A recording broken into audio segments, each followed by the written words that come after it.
리포트 대사에게 과도 테러를 했던 김기종 씨 경찰 조사에서 김일성만한 지도자는 없다 이런 말을 했다고 합니다. 먼저 오늘 있었던 경찰 브리핑 얘기를 들어보시고 또 이야기를 이어가야겠습니다.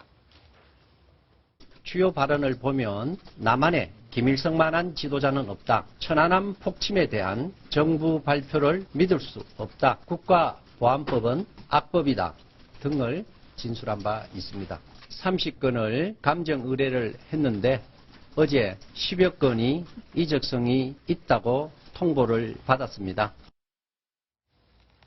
조수진 차장, 네. 경찰에서 지금 얘기를 쭉 들어보면 이제 과도 테러에 대한 것은 뭐 더 이상 이제 수사가 깊이 있게 들어갈 부분은 아닌 것 같고 이제 배후가 누가 있었느냐, 또 과연 국가보안법 위반 혐의는 적용할 수 있느냐 이 부분에 지금 초점을 맞추고 있는 모양이네요. 그렇습니다.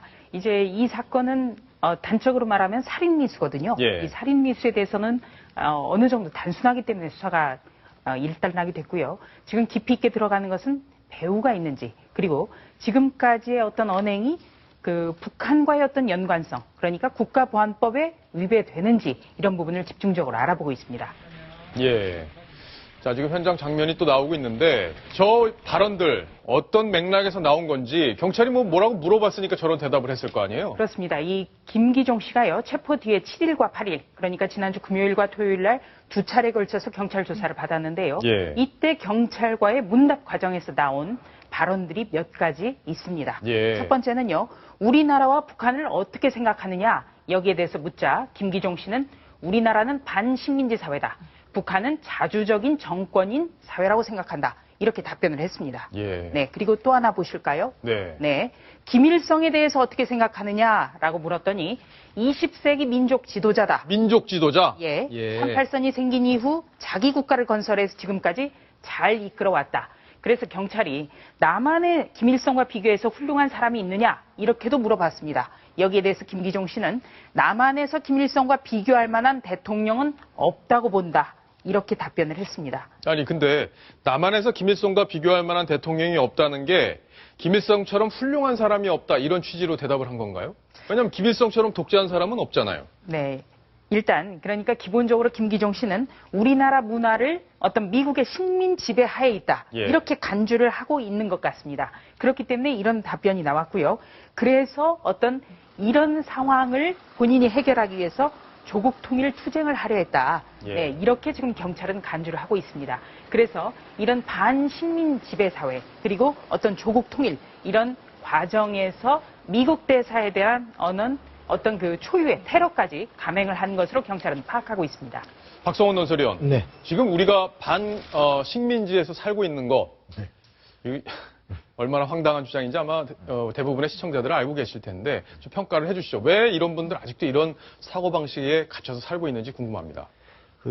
어떤 대한민국을 미국의 식민지로 또는 신식민지로 바라보는 시각은 사실은 80년대 초반 예. 전두환 노태우 정부 때 어떤 유신에 이어서 군사 독재가 종식되지 않은 그런 좌절 상황에서 사실 대학가에 사실 그 당시 운동권 사이에서는 상당히 꽤 널리 퍼져 있었던 그 논리입니다. 예. 근데 문제는 지금 대한민국은 세계 10위권의 경제대국이고 2차 대전 이후에 독립한 나라 중에서 원조를 받던 나라에서 원조를 제공하는 나라로 발전한 유일한 나라입니다. 예. 그리고 그 토대에는 바로 공산주의의 침략으로부터 유엔을 이끌고 대한민국을 지켜준 미국, 그 다음에 대한민국의 경제적 토양이 되는 데에 중요한 길을 터준 미국이라고 하는 존재가 있다는 것은 심지어 지금의 운동권 출신의 인사들조차도 자기 자녀들을 미국으로 유학을 꾸역꾸역 보내는 예. 이런 상황에서 입증이 되고 있는 거죠. 그런데도 불구하고 아직도 그 과거의 반독재 논리에 갇혀서 대한민국을 잘못된 사회로 규정하고 있고 더 나아가서 이 지금 김 씨한테 중대한 종북의 그림자는 뭐냐 하면 바로 북한의 김정은 또 그 위에 김정일, 김일성 예. 왕조를 유일무이한 대한민국의 이념적 지도자로 꼽고 있다는 겁니다. 예. 바로 그들에 의해서 통치되는 세상이 와야 대한민국이 해방이 된다라는 그 자체가 스스로가 종북에 의해서 범죄를 저질렀음을 종북이라고 하는 사상과 그 지도에 입각해서 범죄를 저질렀음을 입증하는 대목이라고 생각됩니다. 예. 조수진 차장. 네. 자, 그럼 결국에는 지금 박성훈 논설위원이 분석한 대로 어떤 종북의 큰 이념, 그리고 북한이 최근에 계속 리포트 대사에 대한 여러 가지 독설들, 그것들을 퍼부었고, 그런 것들이 결국엔 범행에 영향을 줬다. 이렇게 분석을 할 수 있는 거죠. 그렇게 볼 수 있겠죠. 일단 이 종북으로 간주할 수 있을 만한 어떤 언행, 그리고 그것을 뒷받침하는 여러 가지 압수물이 나왔고요. 예. 또 이렇게 경찰 조사 과정에서도 아주 명백하게 여러 가지 정황을 얘기를 했죠. 예. 네. 지금 뭐 서적들, 압수한 것 중에 서적들 중에 북한의 어떤 사상을 추종하는 그런 것들이 많이 있고, 북한에서 지도자들이라고 하는 이 김정일이 쓴 책까지 지금 나왔다. 이런 얘기가 있습니다. 네. 이 경찰이 김 씨의 주거지와 그리고 사무실을 압수수색했는데요.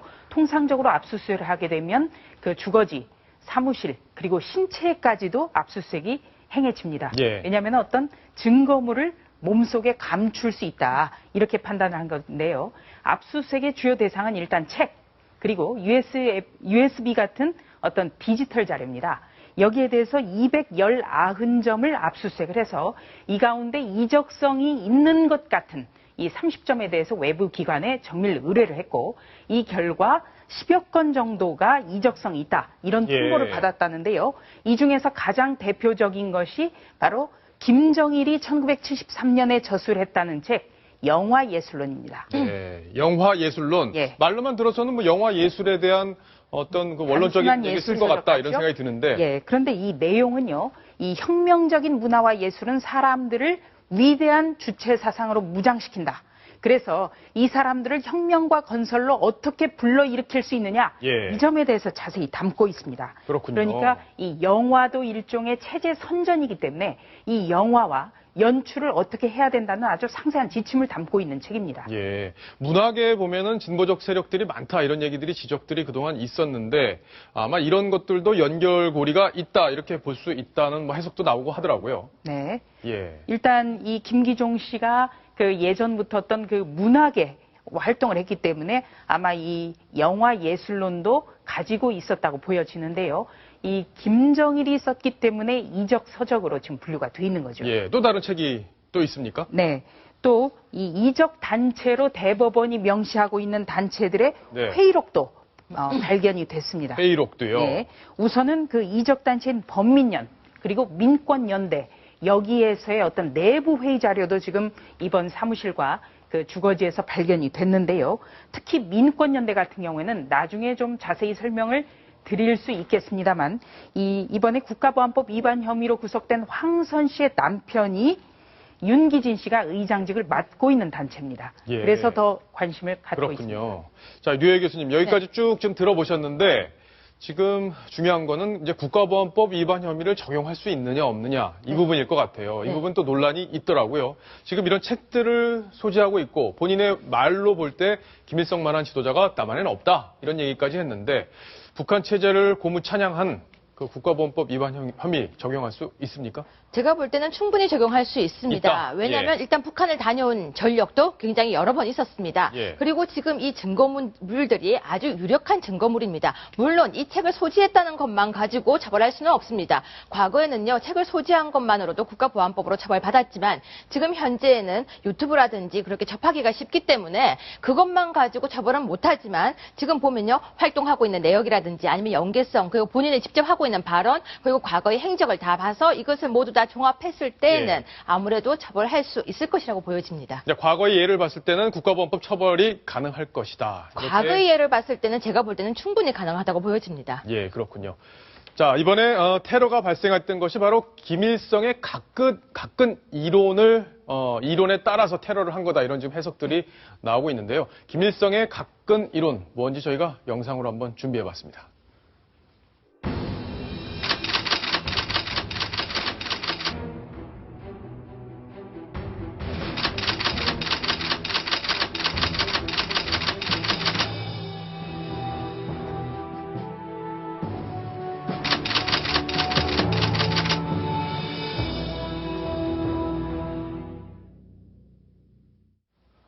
자, 가끈을 끊으면 된다 이런 얘기인데, 자, 윤정희 기자가 여기 지금 네. 갓도 제가 들고 나왔는데 갓근 이론이 뭔지 전술이 뭔지 좀 간단하게 요약을 해서 설명을 좀 해주셔야겠습니다. 네, 갓을 보시면요. 이 두 줄에 의해서 지금 고정을 하고 쓸 수 있는 모자죠. 네, 제가 한번 써볼게요. 이렇게. 네. 자, 이렇게 쓰고 여기다 이렇게 묶는 거잖아요. 네, 한번 묶어주세요. 그럼 네. 제가 직접 한번 이걸 끊으면서 어떤 전술인지 좀 설명을 해드릴게요. 네.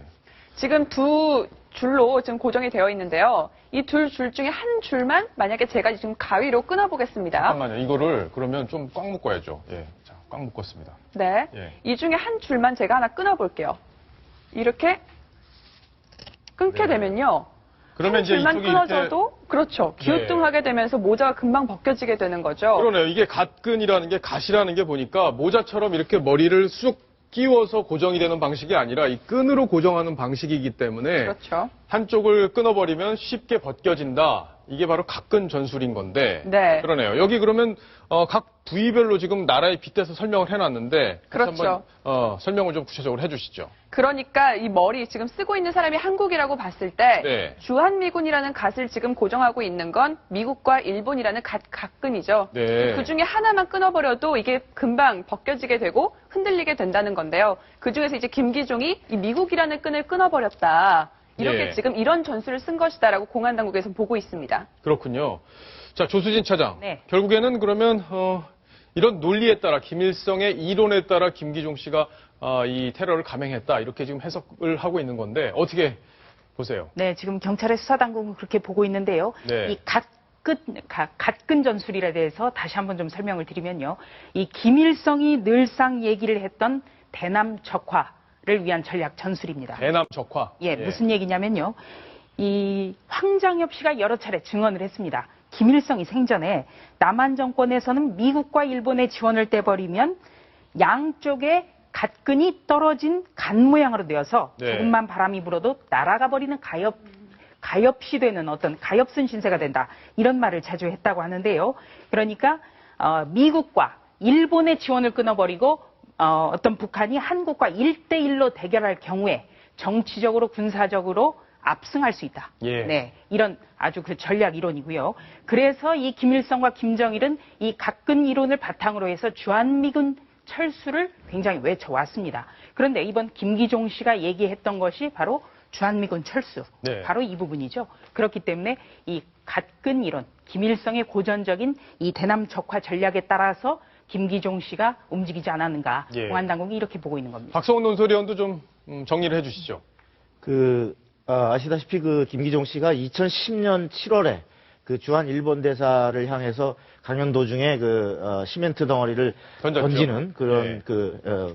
범법 행위를 했는데 바로 그것을 일반적인 우리가 일본에 대한 비판을 할 때 어떤 일본이 있던 위안부 문제나 과거사를 왜곡할 때 비판을 하는 차원과 지금처럼 김기종 씨처럼 북한에서 주장하는 다시 말해서 한미일 삼각 군사 안보 동맹 이 체제를 와해시킴으로써 어떤 미군 철수를 시키고 또 그 미국이 지탱하고 있는 또 하나의 삼각축인 일본이라고 하는 고리를 끊어냄으로써 예. 한국을 완전한 북한의 적화의 무방비 상태로 서게 하는 이러한 전략에 입각해서 바로 5년 전의 범죄 행위도 그러한 철저한 전략 전술에 입각해서 이루어진 것이라고 봐야 될 것 같습니다.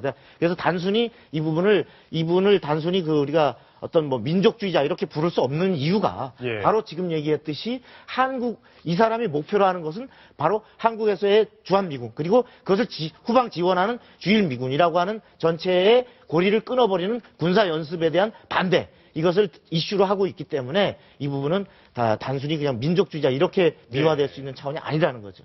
자, 제 생각에도 그런 부분이 공감할 수 있는 부분이 있는데 만약에 사실 이번 테러가 아까 여러분이 지적을 해주셨지만 살인이 목적이었다고 지금 당국에서는 보고 있는 건데 만약에 이 사람의 의도대로 살인이 벌어졌다. 이렇게 만약에 가정을 해보면은 한미 동맹에는 사실 영향이 상당히 올 수밖에 없었던 상황 아닌가요? 어떻습니까? 그렇죠. 이게 미국 대사의 순환사 정말 많은데요. 이 우리나라에서 이번에 리퍼트 대사의 이 피습이 굉장히 충격을 주는 것 바로 동맹국에서의 테러가 벌어진 것은 전무후무하다. 이것 때문에 문제가 되고 있는 거죠. 예.